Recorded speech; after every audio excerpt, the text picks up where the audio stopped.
శుక్లాంబరధరం విష్ణుం శశివర్ణం చతుర్భుజం ప్రసన్నవదనం ధ్యాయేత్ సర్వవిఘ్నోపశాంతయేత్. గురుర్బ్రహ్మా గురుర్విష్ణుః గురుర్దేవో మహేశ్వరః గురుః సాక్షాత్ పరబ్రహ్మ తస్మై శ్రీ గురవై నమః.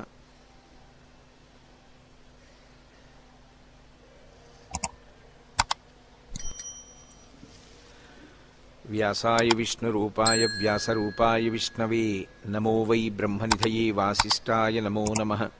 కూజంతం రామ రామీతి మధురం మధురాక్షరం ఆరుహ్య కవితాశాఖాం వందే వాల్మీకికోకిలం.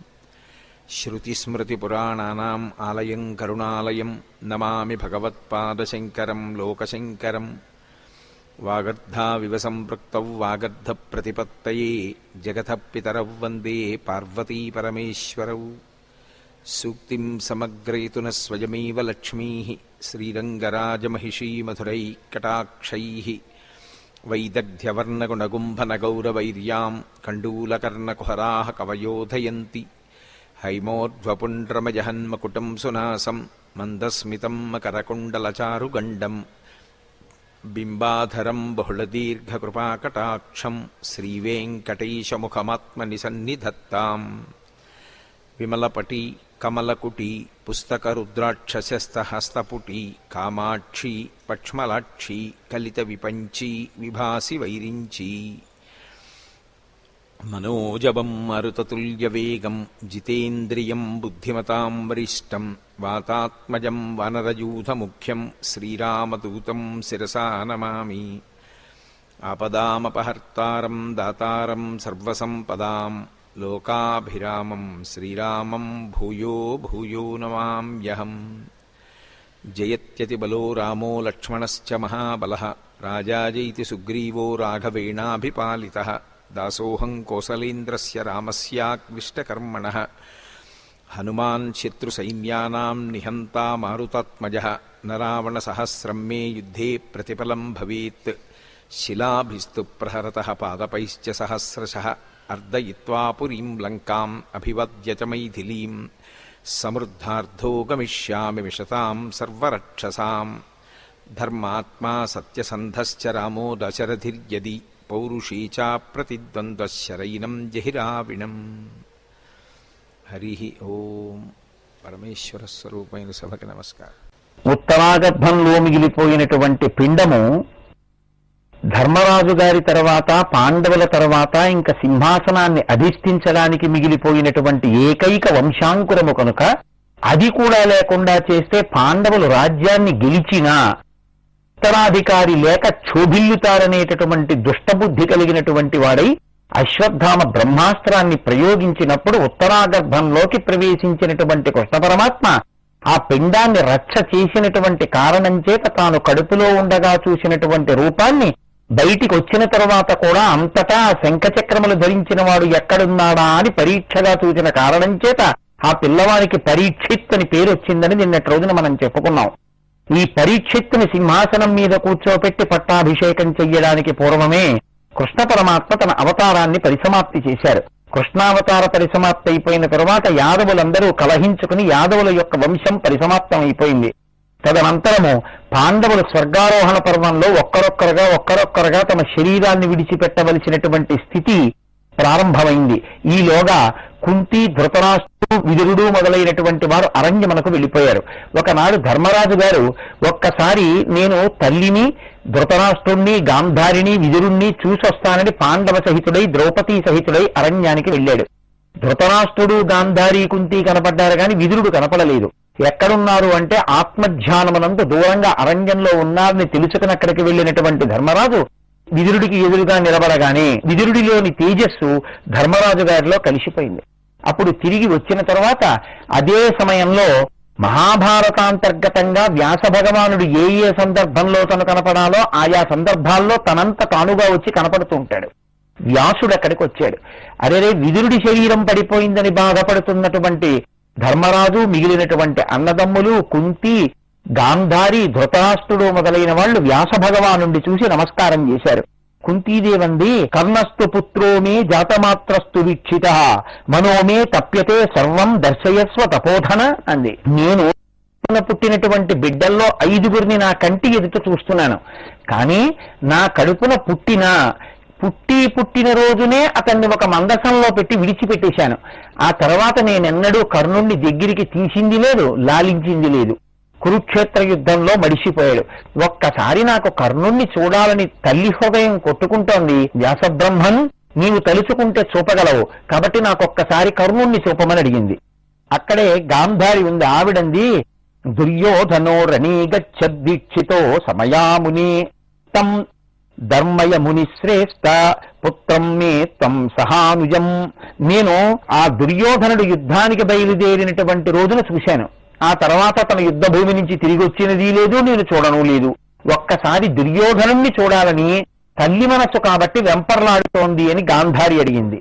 అక్కడే ఉన్న సుభద్ర అంది, అభిమన్యుం మహావీరం ప్రాణాదప్యధికం ప్రియం ద్రష్టు కామాస్మి సర్వజ్ఞ దర్శయాద్వతపోధన.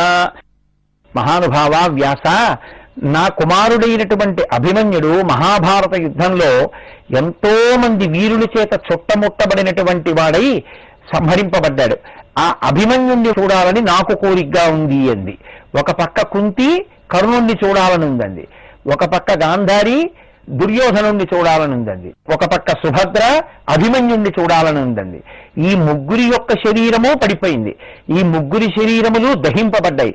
ఈ ముగ్గురి యొక్క ఆ లోపల మిగిలిపోయిన సూక్ష్మ శరీరాలు మాత్రం వారు పొందవలసినటువంటి లోకములను పొంది ఉన్నటువంటి కారణం చేత ఆ లోకములలో విహరిస్తున్నాయి. ఇప్పుడు వారిని పూర్వం ఉన్నటువంటి శరీరాలలో ఎలా ఉండేవారో అటువంటి శరీరాలతో మళ్ళీ కనిపించేటట్టు చెయ్యాలి. ఇది సామాన్యమైన విషయం కాదు. సనాతన ధర్మమునందు పునర్జన్మ సిద్ధాంతమే ప్రాతిపదిక, పునర్జన్మ సిద్ధాంతమే పునాది. అందుకే పునర్జన్మ సిద్ధాంతాన్ని అంగీకరిస్తున్నాము అని చెప్పడం కోసం లలాటమునందు ఆజ్ఞాచక్రం మీద బొట్టు పెట్టుకుంటారు. బొట్టు పెట్టుకున్నారు అంటే పునర్జన్మ సిద్ధాంతాన్ని అంగీకరిస్తున్నామని గుర్తు. ఎవరు పునర్జన్మ సిద్ధాంతాన్ని అంగీకరించారో వారు బొట్టు పెట్టుకోరు. అందుకే పునర్జన్మ సిద్ధాంతాన్ని అంగీకరించినది యథార్థమైతే ఈ పడిపోయినటువంటి వారు తమ పాపపుణ్యములను అనుభవించడానికి వేరొక లోకంలో ఉండి తరువాత మళ్ళీ శరీరాన్ని స్వీకరించవలసి ఉంటుంది. వాళ్ళు అలా ఉంటారు కాబట్టి ఇప్పుడు తన తపశ్శక్తితో భగవంతుని యొక్క కృప ఉంటే అలా పడిపోయిన వాళ్ళని కూడా చూపించగలిగినటువంటి తపశ్శక్తి ఉన్నవాళ్ళు ఈ లోకంలో ఉన్నారు. అది అనితర సాధ్యమైనటువంటి భగవద్భక్తి చేత సంభవము అని నిరూపించవలసినటువంటి సందర్భం ఒకటి దేవీ భాగవతంలో ఏర్పడింది. ఇప్పుడు వీళ్ళు ముగ్గురు ప్రార్థన చేసింది వేదవ్యాసుడిని. వేదవ్యాసుడు ఎవరిని ప్రార్థన చేసే అటువంటి దర్శనం వాళ్ళకి ఇప్పించాలి. ఇప్పుడు ఆయన అమ్మవారిని శ్రీదేవిని ప్రార్థన చేశారు. ఆ నది ఒడ్డున కూర్చుని సంధ్యావందనాది కార్యక్రమాలు పూర్తి చేసి వీళ్ళందరినీ రమ్మని, శరీరాలు కురుక్షేత్ర యుద్ధంలో పడిపోయినటువంటి వీరులందరినీ నేను ఒక్కసారి మీకు దర్శనం చేయిస్తానని అమ్మవారిని ప్రార్థన చేశారు. ప్రకృతిం పురుషారామాం సుగుణాం నిర్గుణాం తథా దేవదేవీం బ్రహ్మరూపాం మణిద్వీపాధివాసినీం యదా న వేదా న చ విష్ణురీశ్వరో న వాసవో నైవ జలాధిపస్తథా న విత్తపో నైవ యమశ్చ పావకస్తథాసి దేవి త్వం మహం నమామితాం జలం న వాయుర్నధరా న చాంబరం గుణాన తేషాం నచేంద్రియాణ్యహం. అమ్మా, నువ్వు ఇంద్రియములు కాదు, నీరు కాదు, నీవు సమస్తమునకు కూడా ఆధారమైనటువంటి దానివి, సాక్షాత్ ఆదిపరాశక్తివి, సుందరమైనటువంటి మణిద్వీపంలో ఎప్పుడూ కూడా ఉండేటటువంటి దానివి, అటువంటి దివ్యమైనటువంటి మూల ప్రకృతి స్వరూపమైనటువంటి దానా తల్లి, ఈ పంచమహాభూతములు మనోబుద్ధి అహంకారములు కరణములు సూర్యచంద్రులు మహాకాలము తెలియరానటువంటి స్థితిలో పింజీకటి కావతల ఎక్కడ నువ్వు ఒక మహాజ్యోతి రూపంలో వెలుగుతుంటావో లోకంబులు లోకేశులు లోకస్తులు తెగిన తుది అలోకంబకు పింజీకటి కావల ఎవ్వండేకాకృతి వెలుగు అతని నీసేవింటుందంటారు పోతన గారు భాగవతంలో. అలా వీటికన్నిటికీ కూడా వెనక జ్యోతి రూపంలో వెలిగేటటువంటి నీ మహత్స్వరూపం ఉందే, ఆ స్వరూపాన్ని నేను భావన చేసి ప్రార్థన చేస్తున్నాను. అమ్మా, నీవు అనుగ్రహించి కురుక్షేత్ర యుద్ధంలో పడిపోయినటువంటి ఆ వీరులందరినీ ఒక్కసారి ఈ తల్లులకి చూపించు అని ప్రార్థన చేశారు. అనుగ్రహించినటువంటి శ్రీదేవి వీరందరికీ కూడా మళ్ళీ కుంతి కర్ణుణ్ణి, సుభద్ర అభిమన్యుణ్ణి, గాంధారి దుర్యోధనుణ్ణి చూడడానికి వీలుగా వాళ్ళందరికీ కూడా ఆ పాండవులతో కౌరవులకు జరిగినటువంటి యుద్ధంలో పడిపోయినటువంటి వీరుల యొక్క దర్శనాన్ని చేయించింది. వాళ్ళందరూ ఆ వీరుల వంక చూసి అపారమైనటువంటి సంతోషాన్ని పొందారు. సనాతన ధర్మంలో ఆర్షజాతిలో తపశ్శక్తి ఎంత గొప్పదో, తపశ్శక్తితో సాధించలేనటువంటి విషయము లేదన్న విషయాన్ని దేవీ భాగవతంలో ఈ ఘట్టం నిరూపిస్తుంది. అలా మహానుభావుడైనటువంటి వ్యాసుడు ఆ వీరులందరినీ కూడా తల్లులకు దర్శనం చేయించారు. తరువాతి కాలంలో పాండవులు పరీక్షిత్తుకి పట్టాభిషేకం చేసి స్వర్గారోహణం చేసి వాళ్ళందరూ మహాప్రస్థానంలో స్వర్గాన్ని చేరుకున్నారు. ఆ రాజైనటువంటి పరీక్షిత్ కలియుగం ప్రవేశించినటువంటి కారణం చేత కలిపురుషుని చేత ప్రేరేపింపబడిన వాడై ఒక రోజున వేటాడాలనేటటువంటి ఉన్మాదాన్ని పొంది వేటాడడానికి వెళ్ళాడు. వెళ్ళినటువంటి రాజు అపారమైన దాహాన్ని పొంది దారి తప్పి నీరు దొరకక నీరు వెతుక్కుంటూ వెళ్ళాడు. ఇప్పుడు ఆయనని కలి ఆవహించి ఉన్నాడు కాబట్టి బుద్ధిలో మార్పు వచ్చింది. సక్రమమైనటువంటి నడువడి నుంచి జారిపోయి రాజా గర్భేణ సంతప్తో దదర్శ మునిమంతికే జానే స్థితం మునిం రాజా జలం ప్రపచ్చచాతురః నోవాచ కించిన్మౌనస్థా శుకోపన్ నృపతిస్తదా మృతం సర్పం తదాదాయా ధనుష్కోట్యా తృషాతురః కలినావిష్టచిత్తస్తు కంఠే తస్యన్యవేశయత్ ఆరోపితే తథా సర్వే నోవాచ మునిసత్తమః. అక్కడికి వెళ్ళి తపస్సులో ధ్యానంలో అంతర్ముఖుడై ఇంద్రియములు బాహ్యమునందు తిరగకుండా నిగ్రహించుకుని ఒకటైనటువంటి పరబ్రహ్మమునందు తన యొక్క ధ్యాన శక్తి చేత చేరిపోయి తాను ఆత్మగా నిలబడి బహిరముగా ఇంద్రియములన్నింటినీ కూడా పరిగెత్తకుండా అణిచి ఉంచినటువంటి ధ్యానమగ్నుడయ్యున్నటువంటి మునిని చూసి నాకు నీళ్లు కావాలి అని అడిగాడు. ఆయనకి బాహ్య స్పర్శ లేదు. ఇప్పుడు బయట ఉన్న ప్రపంచంతో ఆయనకి సంబంధం లేదు. ఆయన అంతర్ముఖుడయ్యాడు. లోపలి ఆత్మతో ఒకడైపోయాడు. అయిపోయి తాను ఆత్మగా ఆనందమును అనుభవిస్తున్నాడు. ఆ స్థితిలో ఇంద్రియములు ఉన్నా, చెవి ఉన్నా, కన్ను ఉన్నా, ముక్కు ఉన్నా అవి బాహ్యము నుండి వచ్చేటటువంటి విషయములను గ్రహించడానికి సిద్ధంగా లేవు. ఇంద్రియములు పనిచేయట్లేదు, మనసు పనిచేయట్లేదు. కన్ను చూసిన దాన్ని చూశాను అని మనసుకి చెప్పలేదు, మనసు చూసిన దాన్ని పట్టుకోలేదు.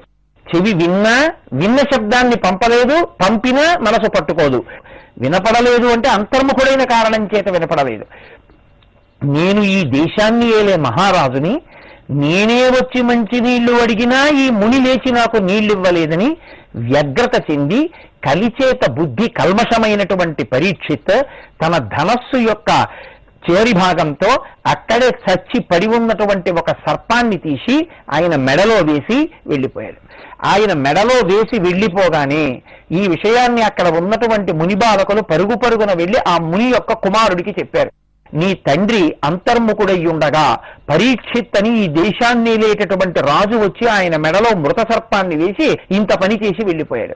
ఈ మాటలు విన్నటువంటి మునికుమారుడు అపారమైనటువంటి ఆగ్రహాన్ని పొందాడు. అంతర్ముఖుడైనటువంటి నా తండ్రి పట్ల ఇంత అనుచితముగా ప్రవర్తించినటువంటి రాజు నేటికి 7వ రోజు మరణించుగాక అని శాపవాక్కుని విడిచిపెట్టాడు. శశాపన్ నృపతిం క్రుద్ధో గృహీత్వా శుకరే జలం పితుః కంఠే జమేయేన వినిక్షిప్తో మృతోరగః తచ్చక సప్తరాత్రేణ తం దశేత్ పాపపూరుషం మునేః శిష్యోధరాజానం సముపేత్య గృహే స్థితం శాపం నివేదయామాసా మునిపుత్రేణ చార్పితం అభిమన్యుసుతః శ్రుత్వా శాపం దత్తం ద్విజేన వై.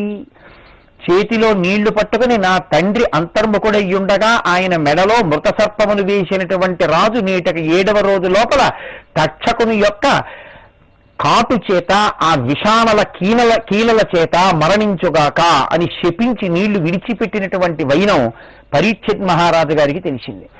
నన్ను ఎక్కడ ఆ పాము కరుస్తుందో అనేటటువంటి భీతి చేత తన శరీరాన్ని రక్షించుకునేటటువంటి చెయ్యకుండా ఉండకూడదనేటటువంటి భావన చేత ఒక గొప్ప మేడ నిర్మాణము జరిగిన దానిలో ఆ పై అంతస్తులోకి చేరి మణి మంత్ర ఔషధముల చేత తనని తాను రక్షణ కల్పించుకుని నివసిస్తూ ఉండిపోయాడు పరీక్షిత్. మనకి లోకంలో మూడిటి చేత రక్షణ పొందుతారు, మణి, మంత్రము, ఔషధము. ఇది దేవీ భాగవతంలో చాలా గొప్పగా వచ్చేటటువంటి ఆఖ్యానం. ఇదే మళ్ళీ భాగవతంలో ప్రత్యేకించి మనం భాద్రపద మాసంలో వచ్చేటటువంటి వినాయక చవితి వ్రత కథలో వింటాం, శమంతకోపాఖ్యానము అని. అది కూడా మణికి సంబంధించినటువంటి కథే. శృంగగిరి పీఠాధిపత్యం వహించిన చంద్రశేఖర భారతీ స్వామి ఇదే చెప్తుండేవారు. లోకంలో మణి చేత రోగమును కుదర్చవచ్చు, కానీ ఆ మణికి ఉండేటటువంటి శక్తిని తెలుసున్నవాడై ఉండాలి, ఆ మణిని ప్రయోగించేటటువంటి వాడు. అంతేగాని రాళ్లు పనిచేస్తాయా అండి అని అనకూడదు. ఎందుకు అనకూడదు అంటే, నీకు తెలియదేమో రాళ్లు ఎలా పనిచేస్తాయో. నీకు తెలియనంత మాత్రం చేత లోకంలో పని చేయవని నిర్ధారించడానికి నువ్వు సరిపోవు. నీ అజ్ఞానంతో పని చెయ్యమని చెప్పడానికి సరిపోదు. రాయి పనిచేసి తీరుతుంది, కానీ ఎవరికి ఏ రాయి ఎలా పనిచేస్తుందో చెప్పగలిగిన సమర్థత ఉండాలి ప్రయోగించేవాడికి. కాబట్టి మణుల చేత ఐశ్వర్యమును పొందిన వారు ఉన్నారు, మణి పడకపోతే కష్టాలు కొని తెచ్చుకున్న వాళ్ళు ఉన్నారు. కాబట్టి మణి చేత రక్షణ కల్పించవచ్చు, మంత్రము చేత రక్షణ కల్పించవచ్చు, ఓషధి చేత రక్షణ కల్పించవచ్చు. రోగం వస్తే వైద్యుడి దగ్గరికి వెడితే వైద్యుడు రోగానికి మనకి ఒక ఓషధిని ఇచ్చి ఆ రోగాన్ని పోగొట్టట్లేదా? కాబట్టి మణి, మంత్ర, ఔషధముల చేత శరీరాన్ని రక్షించుకుంటారు. కాబట్టి ఈ మూడిటి చేత ఇప్పుడు తనకి తాను రక్ష పెట్టుకుని అంతఃపురం యొక్క బాగా అగ్రభాగమునందు పరీక్షిత్తు చుట్టూ మంత్రుల్ని, సేనాపతుల్ని పెట్టుకుని ఎటువైపు నుంచి వచ్చి తనని తక్షకుడు కరవకుండా జాగ్రత్త పడి తనని తాను కాపాడుకుంటున్నాననేటటువంటి స్థితిలో, భ్రాంతిలో ఉన్నాడు. కానీ మహాతపస్వి అయినటువంటి బ్రాహ్మణ కుమారుడు విడిచిపెట్టినటువంటి శాపము అప్రతిహతము. దాన్ని ఇక వెనక్కి తీయడం అనేటటువంటిది ఎవ్వరికీ సాధ్యం కాదు. కాబట్టి పరీక్షిత్ తక్షక శాపమునకు, తక్షకుని యొక్క విషాగ్నికి పడిపోవలసిందే. కానీ ఇంతలో ఒక ఆశ్చర్యకరమైనటువంటి సందర్భం కలిగింది. అక్కడి నుంచి బయలుదేరి ఆ తక్షకుడు మునికుమారుడు శపించాడు కాబట్టి నేను పరీక్షిత్తుని సంహరిస్తాను కాటువీసి అని బయలుదేరాడు. ఆయన బయలుదేరి హస్తినాపురానికి వస్తున్న సమయంలోనే త్రోవలో ఆయనకి కశ్యపుడు అనేటటువంటి బ్రాహ్మణుడు కనిపించాడు. నువ్వు ఎక్కడికి వెళుతున్నావు అని అడిగాడు ఆ తక్షకుడు. అడిగితే ఈ బ్రాహ్మణుడు కశ్యపుడు అన్నాడు, ఒక మునికుమారుడు శాపం ఇచ్చాడు, కొద్ది రోజులలో పరీక్షిత్ మహారాజు పడిపోబోతున్నాడు తక్షకుని యొక్క కాటు చేత. కాబట్టి తక్షకుడు కరిచి విషాన్ని ఎక్కించి రాజుగారి శరీరాన్ని పడగొడితే నేను నా మంత్రశక్తి చేత రాజుగారిని బ్రతికిస్తాను. బ్రతికించి నేను రాజుగారి దగ్గర గొప్ప కానుకల్ని పొందుతాను, కీర్తి పొందుతాను. అందుకని నేను హస్తినాపురం పెడుతున్నాను అన్నాడు. అంటే ఆ తక్షకుడు అన్నాడు, నేనే తక్షకుణ్ణి, నేను కరిచిన తరువాత మళ్ళీ బ్రతికించగలిగినంతటి మంత్రశక్తి ఉంది అంటే నేను నమ్మను లోకంలో. ఎందుకో తెలుసా? నేనిప్పుడు ఈ మర్రి చెట్టుని కరుస్తాను. ఈ మర్రి చెట్టు చాలా పెద్దదయ్యింది. ఇంత పెద్ద మర్రి చెట్టు ఆకులతో, కొమ్మలతో, చిగుర్లతో ఇంత పచ్చగా, ఇంత అందంగా ఉంది. నేనొక్క కాటు వేస్తే ఈ చెట్టు మొత్తం బూది కుప్పయ్యి కింద పడిపోతుంది. ఏది నీ మంత్రశక్తితో నువ్వు మళ్ళీ చెట్టుని మళ్ళీ బ్రతికించి చూస్తాను అన్నాడు. అంటే కశ్యపుడు అన్నాడు, నా మంత్రశక్తి తిరుగులేనిది. మననాత్ త్రాయతే ఇతి మంత్ర. ఎవరు నియమంగా మంత్రాన్ని శౌచంతో అనుష్ఠానం చేస్తారో, ఎవరు మంత్రంలో ఉండేటటువంటి బీజాక్షరములను అలా సంపుటీకరణం చేస్తారో ఆ మంత్రము యొక్క శక్తి వారిని ఆవహిస్తుంది. ఆ మంత్ర శక్తి చేత అవతల వారిని రక్షించినటువంటి సందర్భములు సనాతన ధర్మంలో కోకొల్లలు. నీకు మంత్రం చేత కాదు కాబట్టి మంత్రశక్తి లేదనకూడదు. మంత్రానికి చింతకాయలు రాలుతాయా అంటే నీ జీవితంలోనే ఎప్పుడైనా మంత్రం చేస్తే కదా, నీ జీవితంలో ఎప్పుడైనా ఉపదేశం పొందితే కదా, నీకు అంగన్యాసకరణ్యాసాలు, ఋషులు వాళ్ళ వైభవం తెలిస్తే కదా, నువ్వు పొంది ఆ నమ్మకంతో చేస్తే మంత్రం యొక్క శక్తి ఏమిటో నీకు తెలుస్తుంది. తప్ప అసలు మంత్రమునకు శక్తి లేదు అన్నమాట నువ్వు అనకూడదు. నువ్వు చేస్తే కదా నీకు అసలు దాని శక్తి ఏమిటో తెలియడానికి.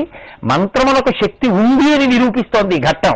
ఇప్పుడు కశ్యపుడు అన్నాడు, మంత్రములకు శక్తి ఉంది, ఏది నువ్వు ఈ మర్రి చెట్టును కరు, నేను బతికిస్తానన్నాడు. తక్షకుడు మర్రి చెట్టుని కాటు వేశాడు. ఆకుపచ్చగా ఆకులతో ఉన్నటువంటి ఆ మర్రి చెట్టు ఒకసారి పెద్ద బూడిద కుప్పయ్యి నేల మీద రాలిపోయింది. వెంటనే కశ్యపుడు అక్కడికి వెళ్ళి చేతిలోకి ఆ బూడిద తీసుకుని తన చేతిలో ఉన్నటువంటి కమండలంలో ఉన్న నీటిని అభిమంత్రించి బూడిద మీద చల్లాడు. చల్లగానే మళ్ళీ మర్రి చెట్టు పుట్టింది. ఇప్పుడు చూసినటువంటి తక్షకుడు ఆశ్చర్యపోయాడు. నీవు ఎందుకు రాజుని బ్రతికించాలనుకుంటున్నావు అని అడిగాడు. ఇక్కడే మీరు చాలా గొప్ప ధర్మ సూక్ష్మాన్ని పట్టుకోవాలి. ఎందుకు బ్రతికిస్తావని అడిగాడు. అడిగితే ఆయన అన్నాడు, నాకు ధనం కావాలి, మహారాజు నాకు ఘనంగా ధనం ఇస్తాడు కాబట్టి నేను బ్రతికిస్తానన్నాడు. తక్షకుడు అన్నాడు, నీకు ధనం కదా కావాలి, నేను కాటు వేస్తాను, నువ్వు చంపకు, నువ్వు బ్రతికించకు, నువ్వు బ్రతికించకుండా ఉన్నందుకు గాను రాజు ఇచ్చినంత ధనం నేను నీకు ఇస్తాను, నువ్వు ధనం తీసుకుని వెళ్ళిపోన్నాడు. కశ్యపుడు ఆలోచించాడు, హరిశ్చంద్రేణ కర్ణేన కీర్త్యర్థం బహువిస్తరం ఉపేక్షేయం కదం భూవం దహ్యమానం విషాగ్నిన జీవితేజ్యమయా సుఖం సర్వజనస్య చ జానోషో భవితానత్ర సంశయ ప్రజానాశస్య పాపం మే భవిష్యతి మృతే నృతే అపకీర్తిశ్చ లోకేషు ధనలోభాత్ భవిష్యతి. నేను కేవలం ధనాన్ని చూసుకుని ఇతను ధనం ఇచ్చాడు కదా అని రాజుని బతికించకుండా వెళ్ళిపోతే రేపు పరీక్షిన్ మహారాజు మరణిస్తే అంతటి ధర్మాత్ముడైనటువంటి మహారాజు మరణించి సింహాసనం మీద ప్రభువు లేని కారణంగా ఇంకా పరీక్షిన్ మహారాజు గారి కుమారుడైనటువంటి జనమేజయుడు చాలా చిన్నవాడైన కారణం చేత ఈలోగా అరాచకం ఏర్పడితే, లోకంలో ఉపద్రవాలు ప్రబలితే, ధర్మం సరి అయినటువంటి స్థానంలో నిలబడకుండా కదిలిపోతే దానికి నేను కారణం కాన. పూర్వం కీర్తి కోసమని హరిశ్చంద్రుడు, కర్ణుడు మొదలైన వాళ్ళు ఎంత గొప్ప త్యాగాలు చేశారో నాకు తెలియదా? బ్రాహ్మణుడనై పుట్టి మంత్రశక్తి ఉండి కేవలం ధనాశతో రాజుని బ్రతికించకుండా తక్షకుడి దగ్గర ధనం తీసుకుని నేను వెళ్ళిపోవడమా? ఒక్కసారి ధ్యానం చేసి చూస్తాను, అసలు జరగబోతున్నదేదో నేను ఒక్కసారి గ్రహిస్తాను. రాజుకి మరణమే తథ్యమో అని నాకు ధ్యానంలో తెలుసుకోబడితే నేను ఇంకా రాజుని బ్రతికించే ప్రయత్నం చెయ్యను. అంటే నాకున్న మంత్రశక్తి కన్నా ఏదో ఒక శాసక శక్తి గొప్పదై ఉన్నదనమాట. అది రాజు మరణించేటట్టే చేస్తుంది. కాబట్టి నేనిప్పుడు రాజు దగ్గరికి వెళ్ళడమా వెళ్ళకపోవడమా నేనే ధ్యానం చేసి తెలుసుకుంటానని ధ్యానానికి కూర్చున్నాడు.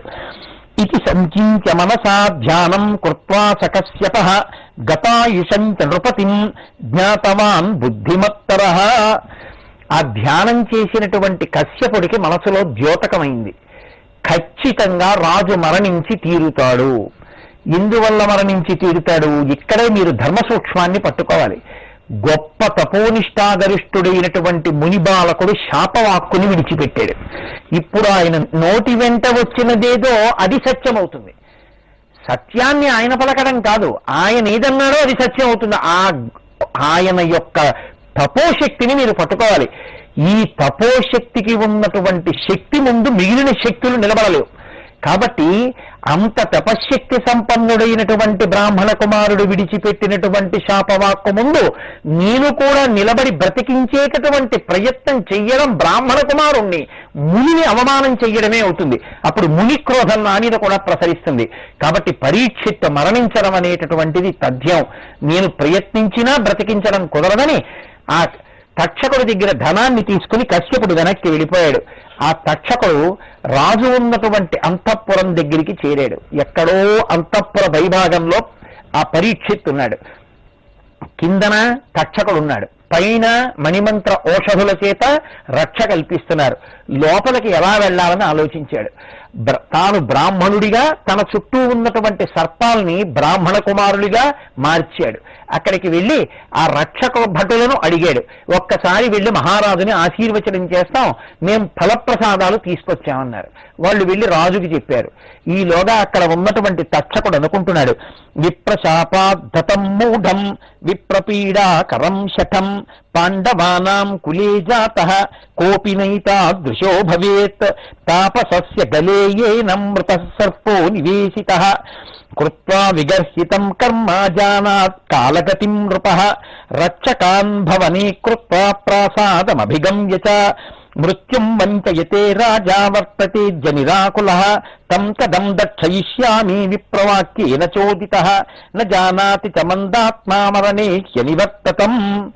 ఆయన అన్నాడు, చంద్రవంశంలో పాండవుల కడుపున పుట్టినటువంటి మహావీరుడైనటువంటి పరీక్షిత్ ధర్మాన్ని తప్పి కలిపురు రుచి చేత చిత్తము మాలిన్యమును పొందగా చేయకూడనటువంటి పాపకర్మ చేసిన వాడై అంతర్ముఖుడైన ఉన్నటువంటి ఒక ముని మెడలో మృత సర్పమును వేసి మునిబాలకుని యొక్క శాపవాక్కును పొందినదే కాకుండా తన శరీరము పడిపోతుంటే శరీరాన్ని అప్పగించి చేసిన పాపాన్ని పోగొట్టుకోవడం కాకుండా ఎక్కడో పైన కూర్చొని తనను తాను రక్షించుకోగలను అనుకుంటున్నాడా?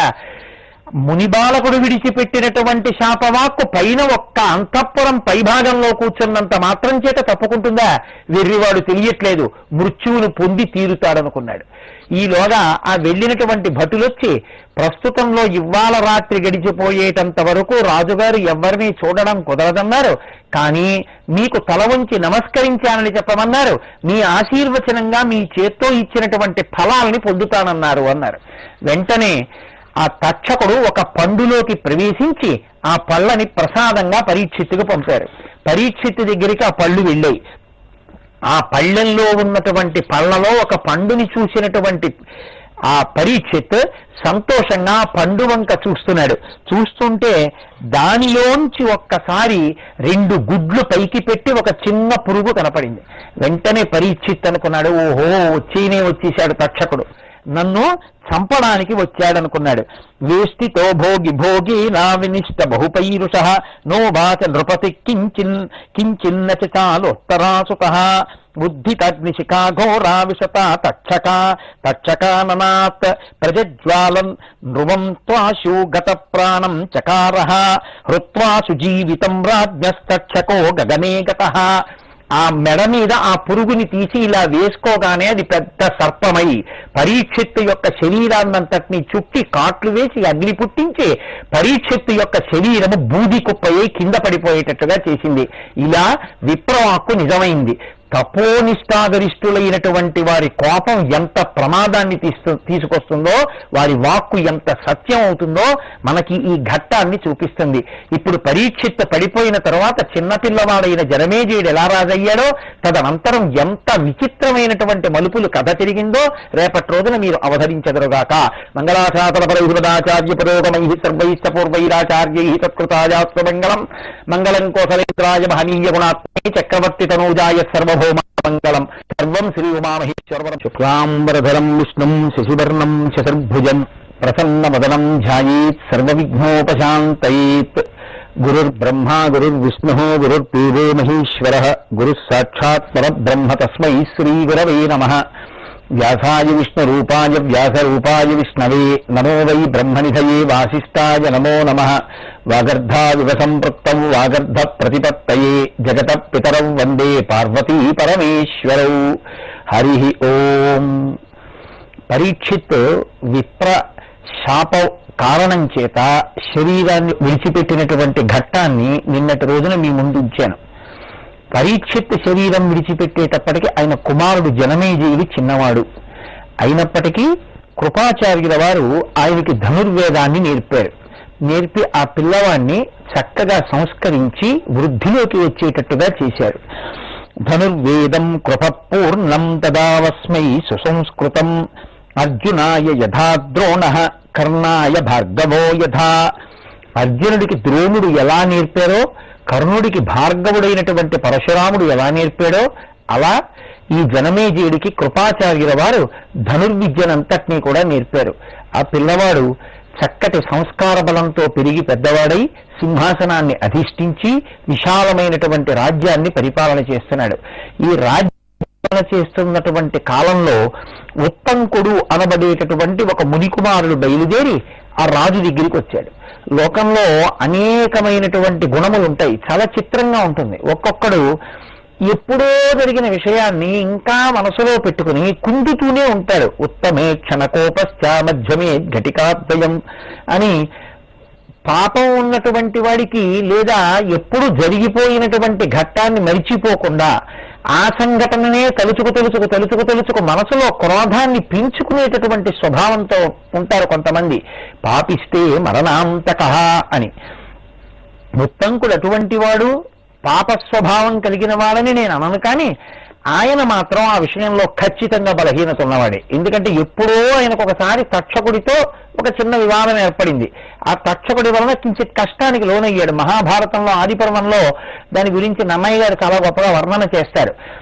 అది మనసులో పెట్టుకున్నాడు. మనసులో పెట్టుకుని తక్షకుడికి అపకారం చెయ్యాలనేటటువంటి బుద్ధి మనసులో ఉండిపోయింది. కాదు, ఇంతకన్నా బలమైనటువంటి కారణం ఉత్తంకుడి మనసులో తక్షకుడికి అపకారం చెయ్యాలనేటటువంటి పగ ఉండిపోవడానికి వేరొక కారణం ఒకటి ఉంది. ఏమిటా కారణం? కశ్యప ప్రజాపతి భార్యలు వినత, కదురువ. కశ్యప ప్రజాపతి భార్యలనే దితి, అదితి వారు చెప్తాం. ఆయన భార్యలలోనే ఈ వినత, కద్రువ కూడా. ఈ వినత, కద్రువ ఒకనాడు విహారానికి వెళ్ళారు. వాళ్ళకి దూరంగా ఇంద్రుని యొక్క గుర్రం గడ్డి మేస్తూ కనపడింది. అది తెల్లటి గుర్రం. కానీ వినత తెల్లటి గుర్రం, అది అంతా తెల్లగానే ఉంది, దానికి ఎక్కడా మచ్చలేదు అన్నా వినకుండా కద్రువంది దాని తోక నల్లగా ఉందండి. ఒక్కొక్కరిది మౌఢ్యంతో కూడినటువంటి ఆ స్వభావం. అంటే వినత అంది కాదు గుర్రం తెల్లగా ఉందండి, కద్రువంది కాదు ఆ గుర్రం తోక నల్లగా ఉందండి. కానీ కదురువకి కూడా తెలుసు ఆ గుర్రం తోక కూడా తెల్లగానే ఉందని. కాబట్టి ఇప్పుడు తన మాట నెగ్గించుకోవాలి. ఇద్దరి మధ్య మాట పెరిగిపోయింది. ఈ మాట పెరిగినటువంటిది పంతాలు పట్టింపుల వరకు వెళ్ళిపోయింది. ఎవరు గెలిస్తే వాళ్ళకి ఓడిపోయిన వాళ్ళు ఊడియం చెయ్యాలి, దాసీత్వం చెయ్యాలి అని ఇద్దరు ఒక ఒడంబడిక చేసుకున్నారు. ఆ రోజు చీకటి పడిపోతోంది కాబట్టి రేపు చూద్దాం గుర్రం అంతా తెల్లగా ఉందో తోక నల్లగా ఉందో అనుకున్నారు. కద్రువుకి తెలుసు ఆ గుర్రం తెల్లగా ఉందని. అందుకని తన కుమారులైనటువంటి సర్పాల్ని పిలిచి, మీరు వెళ్ళి ఆ గుర్రం తోకకి చుట్టుకుని అది నల్లగా కనపడేటట్టు చెయ్యండి అంది. అందులో కొంతమంది అంగీకరించారు, కొంతమంది అంగీకరించలేదు. తన మాట విననిటువంటి పిల్లల వంక చూసి కద్రువంది, మీ అందరూ జనమేజయుడు చేసేటటువంటి సర్పయాగంలో పడి మరణించెదరుగాక అని శాపవాక్కు విడిచిపెట్టింది. ఇప్పుడు ఆవిడ శాపవాక్కు విడిచిపెడితే భయపడిన కొంతమంది వెళ్ళి ఆ తోకకి చుట్టుకున్నారు. దానివల్ల తోక నల్లగా కనపడింది. తోక నల్లగానే ఉందని చెప్పి వినతతో దాసీత్వం చేయించుకుంది. ఈ వినత యొక్క దాసీత్వాన్ని పోగొట్టడం కోసమని వినత కుమారుడిగా జన్మించినటువంటి మహానుభావుడైనటువంటి గరుత్మంతుడు ఆ అమ్మ యొక్క దాసీత్వం పోగొట్టడానికి కదురుకి ఏం చేస్తే ప్రీతి చెందుతుంది అని అడిగి, నా బిడ్డలు తాగడానికి అమృతం తెచ్చి పెడితే మీ అమ్మ దాసీత్వాన్ని తొలగిస్తానంది. కాబట్టి ఈయన దేవలోకానికి వెళ్ళి అమృత భాండాన్ని తెచ్చి మీరు శుచిగా ఉండి స్నానం చేసి ఈ అమృతాన్ని తాగాలి అని అక్కడ ఒక దర్భాసనం వేసి దాని మీద అమృత భాండాన్ని ఉంచారు. కద్రువ సంతోషంతో తన పిల్లలు చిరాయుష్కులవుతారని, మీ అందరూ వెళ్ళి నదిలో స్నానం చేసి తొందరగా రండి అమృతం తాగుదురుగానంది. వాళ్ళందరూ కూడా స్నానం చెయ్యడం కోసమని గబగబా అక్కడ ఉన్నటువంటి ఆ నీటిలోకి ప్రవేశించారు. వారి నీటిలోకి ప్రవేశించి తిరిగి వచ్చే లోపల ఇంద్రుడు వచ్చి ఆ అమృత భాండాన్ని తీసుకుని వెళ్ళిపోయాడు. ఆ తీసుకుని వెళ్ళిపోయినప్పుడు ఆ అమృత భాండంలో ఉన్నటువంటి అమృతపు యొక్క బిందువులు కొన్ని ఆ దర్భల మీద పడ్డాయి. ఈ వచ్చినటువంటి పావులు ఆ దర్భల్ని నాకినప్పుడు వాటి నాలుకలు రెండుగా చీరుకుపోయే. దర్భ చాలా పదునుగా ఉన్న కారణం చేత అప్పటి నుంచి అవి దిజిహ్వః అంటే రెండు నాలుకలు ఉన్నవైపోయి. కృత్వా యుద్ధం జహారాశు సుధా కుంభకవోత్తమః సమనీయమృతం మాత్రేవైనతేయత్ సమార్పయత్ మోచితావిలతాతేన దాసిభావాయ సంతయం అమృతం సంజహారేంద్రః స్నాతుం సర్పయదాగతాః దాసీభావాద్ వినిర్ముక్తా వినతా విపతేర్బలాత్ తత్రాస్తీర్ణాః కుశాస్సైస్తూలీఢాః పన్నగనాయకైః దిజిహ్వాస్తే సుసంపన్నాః కుశాగ్రస్పర్శమాత్రతః మాత్రా చప్తాశ్చయేనా గావాసుకి ప్రముఖాస్సు చ బ్రహ్మాణం వరణం గత్వా తేహోచు శాపజం భయం. అమ్మ మాటల ప్రకారంగా వెళ్ళి గుర్రం తోకకు చుట్టుకోకుండా మిగిలిపోయినటువంటి పాములలో కొందరైనటువంటి వాసుకి మొదలైన వాళ్ళు జరగబోయేటటువంటి జనమేజయ సర్పయాగంలో పడి తాము ప్రాణములను పోగొట్టుకోవలసి ఉంటుందేమోనన్న భయం చేత చతుర్ముఖ బ్రహ్మగారిని ఆశ్రయించి తరుణోపాయం అడిగారు. ఆయన అన్నారు, మిమ్మల్ని రక్షించగలిగినటువంటి కుమారుడు మీ ఇంట్లోనే మీకు చెల్లెలుగా పుట్టినటువంటి నాగకాంత అయిన జరత్కారు యొక్క కడుపున పుడతాడు. ఆయన ఆ సర్పయాగాన్ని ఆపు చేస్తాడు, ఆపి మిమ్మల్ని బ్రతికిస్తాడు. కాబట్టి మీరు అస్థీకుడు పుట్టాలి అంటే, అటువంటి మహానుభావుడు మీ చెల్లెలైన జరత్కారు యందు పుట్టాలంటే మీరు ఆ జరత్కారుని తీసుకెళ్లి జరత్కారు అని పేరు ఉన్నటువంటి ఇంకొక మునికిచ్చి పెళ్లి చెయ్యండి అన్నాడు. ఆ ముని ఎక్కడున్నారు అని అడిగారు. అడిగితే ఆ మునికి ఒక చిత్రమైనటువంటి విశేషం, ఆ ముని ఎక్కడున్నారో ఏమిటో మీకు చెప్తాను వినండి అన్నారు. ఆ జరత్కారు వృత్తాంతాన్ని చెప్తున్నారు వ్యాస మహర్షి. ఇందులో జరత్కారుర్మునిష్యాం తోనచకార గృహాశ్రమం తేన దృష్టా వనే గత్తే లంబమానా స్వపూర్వజాః తతస్తమాహు కురుపుత్రాదారాన్ యథాచనః స్వాత్ పరమాహి తృప్తిః స్వర్గే ప్రజామః ఖలు దుఃఖముక్తా వయం సదాచారయుతే సుతే వై సతనువాచాధలభే సమానా మయాచితాం చాతివశానుగాంచ తదా గృహారంభమహం కరోమి బ్రవీమి తథ్యం మమ పూర్వజా వై ఇత్యుక్త్వా తాన్ జగత్కారుర్గతస్తీర్థాన్ భజద్విజః తథైవ పన్నగా శప్తా మంత్రాగ్నౌ నిపతంతితి. ఆ జరత్కారు అనబడేటటువంటి ముని వివాహం చేసుకోకుండా కేవలంగా బ్రహ్మమును స్మరిస్తూ తపస్సు చేసుకుంటూ ఉండిపోయారు. ఆయన ఒకానొక నాడు నడిచి వెడుతుంటే ఒక గోతిలో కొంతమంది పైకి కిందకి తలకిందులుగా కట్టబడి వేలాడుతూ కనపడ్డారు. మీరెవరని అడిగారు ఆయన.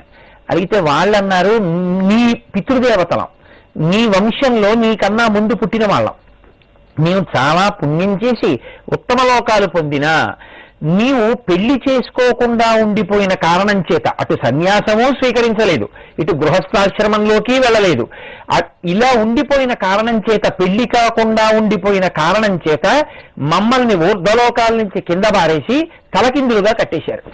దేవీ భాగవతం చదివిన వాడికి అర్థం కావలసిన విషయం ఏమిటి? ఏవో పిచ్చి పిచ్చి ఆలోచనలు చేసి కొంతమంది మేము పెళ్లి చేసుకో అంటారు. పెళ్లి చేసుకోకుండా ఉండడం అనేటటువంటిది దారుణమైన విషయం. నువ్వు పెళ్లి చేసుకుని గృహస్థాశ్రమంలో కన్నా వెళ్ళాలి, నీకంత వైరాగ్యం ఉంటే సన్యాసాశ్రమంలో కన్నా వెళ్ళాలి. అంతేకాని పెళ్లి చేసుకోకుండా సన్యాసము తీసుకోకుండా ఎప్పుడూ బ్రహ్మచారిగా ఉండిపోతే నువ్వు కాదు, నిన్ను కన్నటువంటి వాళ్ళందరూ కూడా తిరగేసి కట్టబడతారు. అది పితృరుణం తీర్చుకోకుండా ఉండిపోయినటువంటి దుష్ట సంతానాన్ని మీరు కన్నారు కాబట్టి మీరు ఈ పాప ఫలాన్ని అనుభవించండి అంటారు. కాబట్టి నాయన, నీ వల్ల మేము ఇటువంటి ఫలితాన్ని పొందాం, కాబట్టి నువ్వు ఒక ఉత్తమమైన స్త్రీని స్వీకరించి గృహస్థాశ్రమ నియమాన్ని పాటించి సత్సంతానాన్ని కంటే మేము ఈ భయంకరమైన స్థితి నుంచి బయటికి వచ్చి ఉత్తమ లోకాలు పొందుతాం, కాబట్టి నువ్వు వివాహం చేసుకోవలసింది అన్నారు. వివాహం చేసుకోవలసింది అంటే ఆయన అన్నారు, నాకు ఒక నియమం ఉంది, నా పేరు జరత్కారు, మళ్ళీ నా పేరు లాంటి పేరు ఉన్న స్త్రీ దొరికితే నేను పెళ్లి చేసుకుంటా అన్నారు. వాసుకి మొదలైనటువంటి నాగుల యొక్క చెల్లెలు జరత్కారు. కాబట్టి ఇప్పుడు బ్రహ్మగారు మీరు మీ చెల్లెలైన జరత్కారుని ముని అయిన జరత్కారుకి ఇచ్చి పెళ్లి చేస్తే వాళ్ళిద్దరికీ పుట్టేటటువంటి పిల్లవాడు మీ మేనల్లుడు మిమ్మల్ని జనమేజయ సర్పయాగం నుంచి రక్షిస్తాడన్నారు. కాబట్టి ఇప్పుడు ఈ వాసుకి మొదలైన వారందరూ తమ చెల్లెల్ని తీసుకుని జరత్కారు దగ్గరికి వెళ్ళారు. వెళ్ళి ఆయన్ని ప్రార్థన చేశారు, మీరు మా చెల్లెల్ని స్వీకరించండి అని అడిగారు. అడిగితే ఆయన అన్నారు, తప్పకుండా స్వీకరిస్తాను, కానీ నాకొక నియమం ఉంది, ఎప్పుడైనా సరే మీరు నాకు సమర్పింపబడినటువంటి ఈ కన్య నేను చెప్పిన మాటని తిరస్కరించినట్లు నాకు కనపడితే ఉత్తర క్షణంలో నేను ఈమెని విస్మరించి వెళ్ళిపోతానన్నారు. తప్పకుండా, ఆమె నీ మాట కాదంటే కదా, స్వీకరించమన్నారు. ఆ జరత్కారు ఈ జరత్కారుని స్వీకరించారు. ఒకానొక నాడు ముని అయిన జరత్కారు నిద్రపోతున్నారు. నిద్రపోతూ నన్ను లేపకు అని చెప్పారు. సంధ్యావందనానికి సమయం అయిపోతుంది, సాయంకాలం అయిపోయింది. సంధ్యావందనానికి భర్తని లేపకపోతే ధర్మలోపం వస్తుంది. నిద్ర లేపద్దన్న భర్తని లేపితే నా మాట అతిక్రమించావని భార్యని విస్మరిస్తారు. నన్ను విస్మరించినా పర్వాలేదు, కానీ ధర్మలోపం మాత్రం జరగకూడదు. ధర్మం ఉంటేనే లోకం ఉంటుంది, ధర్మాన్ని పాటిస్తేనే ఆయనకు ఔన్నత్యం ఉంటుంది. కాబట్టి నేను ఈయన్ని లేపేస్తాను అనుకుంది. అనుకుని ఆవిడ వెళ్ళి నిద్ర లేపింది. ధర్మలోప భయాద్భీత జరత్కారు రచింతయత్ నోచేత్ ప్రబోధయామ్యేనం సంధ్యాకాలో వృధా వ్రజేత్ ధర్మనాశాద్దరం త్యాగస్తథాపి మరణం ధ్రువం ధర్మ మరణాం హి నరకాయ భవేత్ పునః. ధర్మం కానిపోయిందా పాపం వస్తుంది, పాపం వచ్చిందా మళ్ళీ పుట్టాలి. ఇంత అపకారం జరిగే కన్నా నాకు అపకారం జరిగినా పర్వాలేదు, నేను మునిని లేపుతాను అని ఆమె లేపింది. లేపగానే ఆయన నిద్రలేచన్నాడు, నువ్వు నన్ను సంధ్యావందనం కోసమే లేపినా నేను వద్దు అన్న పని చేసిన నాడు నిన్ను విస్మరిస్తానని ప్రతిజ్ఞ చేసి ఉన్నాను కనుక నేను వద్దన్న పని చేశావు కనుక, నా అంత నేను లేచే వరకు లేపవద్దన్నా నన్ను లేపావు కనుక నిన్ను విస్మరిస్తున్నానన్నాడు. కొన్ని అమ్మవారి యొక్క ప్రచోదనం ఏమిటో, ఒక మహాపురుష జననం జరిగేంత వరకు మాత్రమే వాళ్ళు అలా ఉంటారు. ఆ తర్వాత వాళ్ళు మళ్ళీ ఏకాంతమైనటువంటి జీవితాన్ని గడుపుతూ పరబ్రహ్మమునందు రమిస్తూ ఉంటారు. కాబట్టి ఇప్పుడు ఆవిడంది, నేను నీతో కలిసి గృహస్థాశ్రమంలో ఉండడానికి ప్రధాన హేతువైనటువంటి పుత్ర సంతానం నాకు కలగలేదు, కలగకుండా నన్ను ఎలా విస్మరిస్తావు, నాకు సంతానాన్ని ఎక్కడ కృప చేశావుంది అంటే ఆయన అన్నాడు, మృష్టా భ్రాతా బ్రవీద్వాక్యం యథోక్తం పతినా తదా అస్తిత్యుక్త్వా చ హిత్వా మాంగతో సోముని సత్తమః వాసుకిస్తు తదా కర్ణ్యా సత్యవాంగ్ మునిరిత్యుత విశ్వాసం చ పరం కృత్వా భగినీం తాం సమాశ్రయత్. అస్తిత్యుక్త్వా చ హిత్వా మాంగతో సోముని సత్తమః. ఆయన ఈ వాసుకి యొక్క చెల్లెలైనటువంటి జరత్కారుని విస్మరించి వెళ్ళిపోతున్న సందర్భంలో నీ వలన నాకు గృహస్థాశ్రమంలో కొడుకు పుట్టలేదు కదా అని ఈవిడ ప్రశ్న వేసినప్పుడు, నువ్వు ఏది అడిగావో అది ఉండనే ఉన్నది, అస్థి ఉన్నది అని చెప్పి ఆయన వెళ్ళిపోయాడు. ఆయన నోటితో ఆ మాట అని విడిపోయిన కారణం చేత ఆ జరత్కారుకి కుమారుడు కలిగాడు. ఏది నువ్వు కోరుతున్నావో అది ఉంది అన్నాడు. అలా అస్థి ఉంది అనడం వల్ల పుట్టాడు కాబట్టి ఆ పుట్టిన పిల్లవాడికి అస్థీకుడు అని పేరు పెట్టారు. ఇప్పుడు ఈ అస్థీకుడు అని పేరు కలిగినటువంటి పిల్లవాడు సర్పయాగాన్ని ఆపాలి.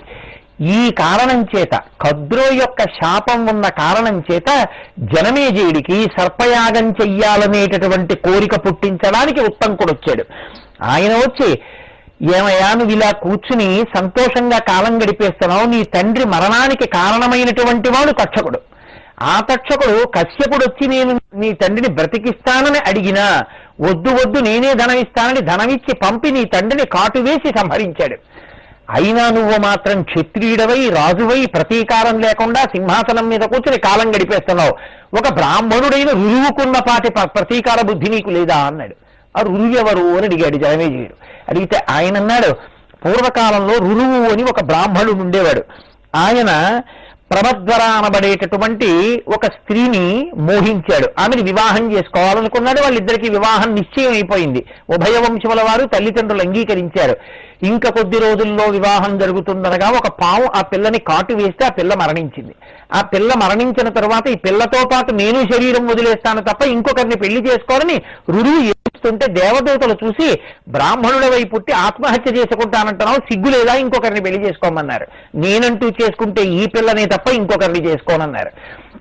ఆయన గురువుల్ని సేవించినవాడు, వేదం చదువుకున్నవాడు, పరమధర్మాత్ముడు, మంత్రానుష్ఠాన బలం కలిగినవాడు కాబట్టి దేవదూతలు ఈయన్ని ఊర్ధ్వలోకాలలో దేవతల దగ్గరికి తీసుకెళ్లి ఈ పిల్లవాడైనటువంటి రురువు యొక్క ఆయుర్దాయంలో సగభాగాన్ని ప్రమద్దరకి దానం చేయించి మళ్లీ ప్రమద్దర బతికేటట్టుగా చేశారు. బతికినటువంటి ప్రమద్దరని వివాహం చేసుకున్న రురువు ఎక్కడ పాము కనపడినా పావును కొడుతుండేవాడు. ఒకానొక నాడు ఒక బాగా పెద్ద పావును ఒక దాన్ని కొట్టబోతుంటే ఆ పావుంది, ఎందుకయ్యా నిష్కారణంగా నన్ను కొడుతున్నామంది. నిష్కారణంగా ఏమిటి, ఎప్పుడో నా భార్య కాబోయేదాన్ని కరిచే పాము, ఒక పాము కరిచింది, నేను ప్రతీకారంతో కొడుతున్నానన్నాడు. ఆ పావుంది, నేను నా స్నేహితుడితో కలిసి సంతోషంగా ఉండేవాడిని.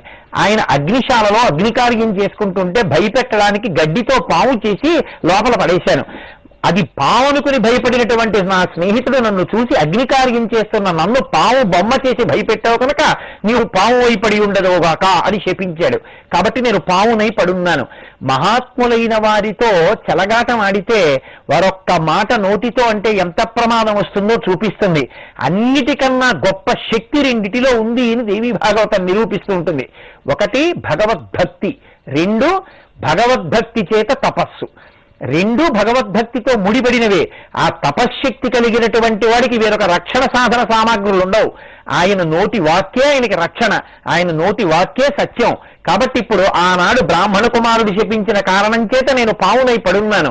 కానీ నువ్వు బ్రాహ్మణుడివై ఉండి జీవహింస చేసి ఎప్పుడో నీకు కాబోయే భార్యని ఒక పావు కరిచిందని లోకంలో ఉన్న పావులన్నింటినీ చంపుతున్నావే అని సత్యబోధ చేసి మళ్ళీ ఆ శాపాన్ని పోగొట్టుకుని బ్రాహ్మణుడే ఆయన వెళ్ళిపోయాడు.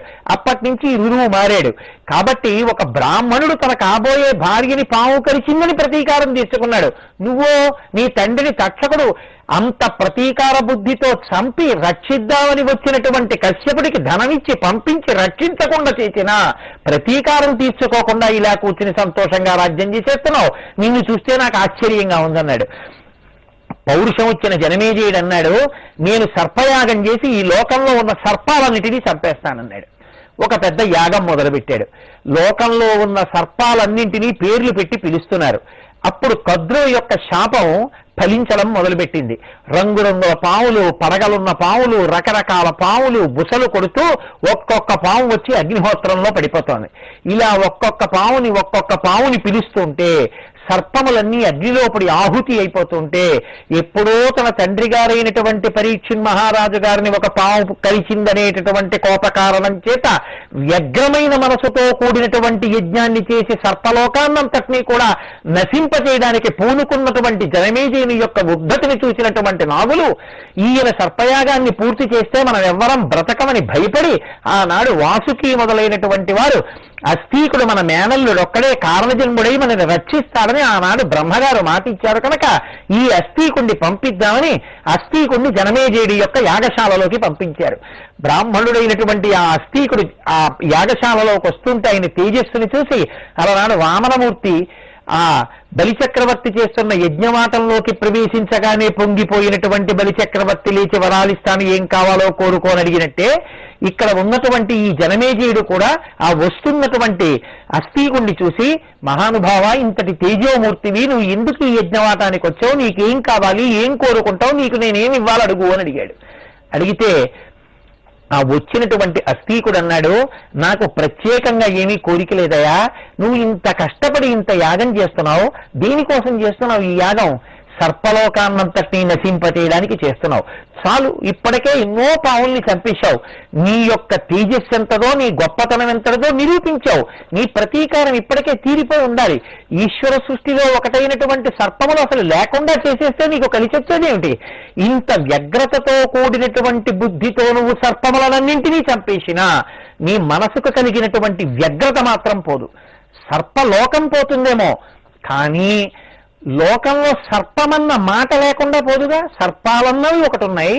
పరీక్షిత్తుని కరిచింది సర్పం, తక్షకుడు కరిచాడు, తక్షకుని యొక్క విష జ్వాలల చేత పరీక్షిత్తు మరణించాడు. ఇది ఇక చరిత్రలో మారిపోయినటువంటి సత్యం. ఈ సత్యము ఎప్పుడెప్పుడు స్మరింపబడుతుందో, ఎప్పుడెప్పుడు ఇది మళ్ళీ నీ దగ్గర ప్రస్తావనకు వస్తూ ఉంటుందో అప్పుడప్పుడు నీ మనసు వ్యగ్రతకి లోనవుతూనే ఉంటుంది. ఎంత గొప్ప మాట చెప్పాడో మీరు పట్టుకోవాలి. కేవలము సర్పములు పోతున్నాయేమో కానీ నీ మనసును పట్టిన వ్యగ్రత పోతుందా? చనిపోయిన నీ తండ్రి బ్రతికొస్తాడా? దేనికి చేస్తున్నట్టు ఈ యాగం? ఎందుకయ్యా ఈ యాగం? దీనివల్ల ఫలితం ఏమైనా ఉంటుందా? ఏ ఫలితం ఉందని నువ్వు ఇలా సర్పాలను చంపుతున్నావు? కాదు, నీ మనసుకి శాంతినిచ్చి పావు కాటు చేత మరణించి అకాలంగా తన ఆయుర్దాయాన్ని పోగొట్టుకునే అకాల మరణాన్ని పొంది సరి అయినటువంటి స్థితిని పొందలేక శోకంతో బాధపడుతున్నటువంటి నీ తండ్రికి ఉత్తమగతులు కలగాలన్నా, నీ మనసు శాంతితో పరిఢవిల్లాలన్నా, మహారాజువైనటువంటి నీవు 10 మందికి మార్గదర్శకుడు కావాలన్నా, తన మనసు శాంతంగా ఉన్ననాడు కదా నువ్వు ఇంకొకరికి శాంతంగా ఉండి 10 మందికి ఉపకారం చెయ్యగలిగను. మనసు ఉద్రిక్తతని పొందడం సహజం, కానీ మళ్ళీ తిరిగి నేను ఈ ఉపకారం చెయ్యాలి అనిపించినప్పుడు మనసు స్వస్థతని పొంది వెంటనే శాంతంలోకి ప్రవేశించగలగాలి. అలా ప్రవేశించకపోతే లోకములకు ఉపకారమే ఉంటుంది. కాబట్టి మహారాజా, నీవే ఇంతటి వ్యగ్రతకు లోనైతే రేపు పొద్దున్న నిన్ను అనుసరించే వారందరూ ఇటువంటి వ్యగ్రతను పొందరా? కనుక నీవు ఈ యాగమును ఇక్కడతో ఆపి ఈ యాగమునకు బదులు దేవీ యాగమును ప్రారంభం చేయి. ఆ తల్లి భువనేశ్వరి, జగన్మాత, మహాతల్లి. ఒక్కసారి ఆ తల్లి చరణారవిందములకు నమస్కరించినంత మాత్రం చేత ఎంతటి గొప్ప గతులనైనా ఇవ్వగలదు. ఆ తల్లిని నువ్వు పూజ చేశావా, ఇక్కడ నువ్వు శాంతిని పొందుతావు. అక్కడ శరీరాన్ని విడిచిపెట్టినటువంటి నీ తండ్రి అయినటువంటి పరీక్షిత్తు ఉత్తమ లోకాల్ని పొందుతాడు. ఏ తల్లి పాదములు పట్టుకోవడం వల్ల నీ తండ్రి చేసినటువంటి పాపము పోతుందో, ఏ తల్లి పాదములు పట్టుకోవడం వల్ల తాను ప్రవర్తించకూడని రీతిలో ప్రవర్తించి తన మృత్యువుని తాను కొని తెచ్చుకుని అకాలమైనటువంటి మరణాన్ని పొంది బాధకి లోనై నీ తండ్రి ఉన్నాడో, అటువంటి స్థితి నుంచి నీ తండ్రిని ఉద్ధరించి తండ్రిని ఉద్ధరించానన్న సంతోషంతో నువ్వు నిలబడి మనశ్శాంతిని పొంది అమ్మవారి అనుగ్రహంతో మరిన్ని మంచి కార్యాలు చేసి ఉత్తముడైన ప్రభువు జనమేజయుడని లోకమునందు ఖ్యాతి పొందడానికి ఈశ్వరారాధనగా ఈ యాగాన్ని మార్చాలి తప్ప, ఈశ్వరారాధనగా నువ్వు ఈ క్రతువుని నిర్వహించాలి తప్ప, ఉభయలకు తారకమైనటువంటి హోమాన్ని చెయ్యాలి తప్ప, ఎందుకయ్యా ఈ సర్పయాగం? మనసులో ఎంత వ్యగ్రత పెట్టుకుని ఎన్ని సర్పాన్ని చంపుతావు? నా మాట విను, ఈ యాగం మాను. మహాత్ములైనటువంటి వారి గొప్పతనం ఎక్కడుంటుందంటే, వారు ఎంత వ్యగ్రతతో ప్రారంభం చేసినా, ఆ వ్యగ్రతని పొందినా, మనసులో అవతల వారి మాటలలో ఒక్క మాట వారికి నచ్చితే ఉత్తర క్షణంలో మళ్ళీ తమ మనసుని తిప్పుకోగలిగి ఉంటారు. జనమేజయుడు ఉత్తమ సంస్కారవంతుడు. కోపం రావడం తప్పు కాదు, కోపంతో ప్రవర్తించడం తప్పు కాదు, కానీ మంచి మాట వినపడినప్పుడు మనసుని తిప్పుకునే ప్రజ్ఞ లేక మౌఢ్యంతో కోపాన్ని పట్టుకుంటే ప్రమాదం వస్తుంది. అందుకే శ్రీరామాయణంలో కూడా ఇదే ప్రతిపాదన చేస్తారు. కోపాన్ని జయించిన వాడై కోపము తన వశమునందున్నవాడెవడో వాడు ధర్మాత్ముడు, కోపము తన వశమునందున్నవాడెవడో వాడు ఉత్తమమైన కార్యాన్ని సాధించగలుగుతాడు. కోపమునకు తాను వశుడైన వాడెవడో వాడు లోకమునందు ఉత్తమమైన కీర్తిని పొందలేడు.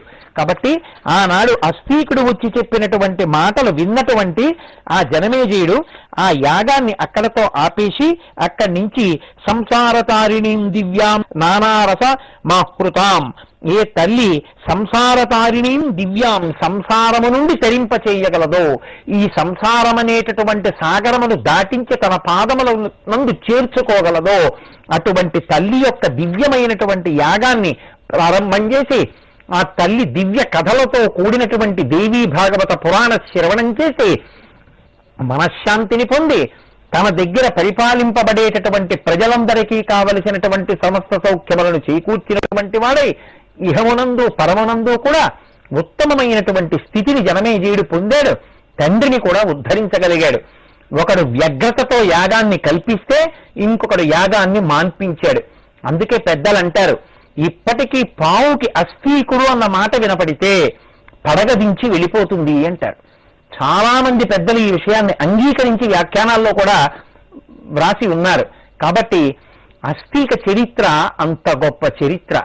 ఈ అస్థీకుడి పేరు విన్నంత మాత్రం చేత మనలో ఉండేటటువంటి సంసారం అనేటటువంటి పాము యొక్క కాట్ల చేత మనం తప్పుకొని ప్రశాంతత పొందేటట్టు శ్రీదేవి పాదార విందముల వంటి స్రవించేటటువంటి అమృత బిందువులు మనని కాపాడుగాక. రేపటి రోజున మరొక అద్భుతమైనటువంటి ఘట్టాన్ని మీరు అవధరించగలగాక. మంగళాశాసన పరౌపదాచార్య పురోగమై సర్వైశ్చ పూర్వైరాచార్యై సత్కృతాయాస్తు మంగళం. మంగళం కోసలేంద్రాయ మహనీయ గుణాత్మనే చక్రవర్తి తనూజాయ సర్వభౌమాయ మంగళం. సర్వం శ్రీ ఉమామహేశ్వర పరబ్రహ్మార్పణమస్తు. స్వస్తి.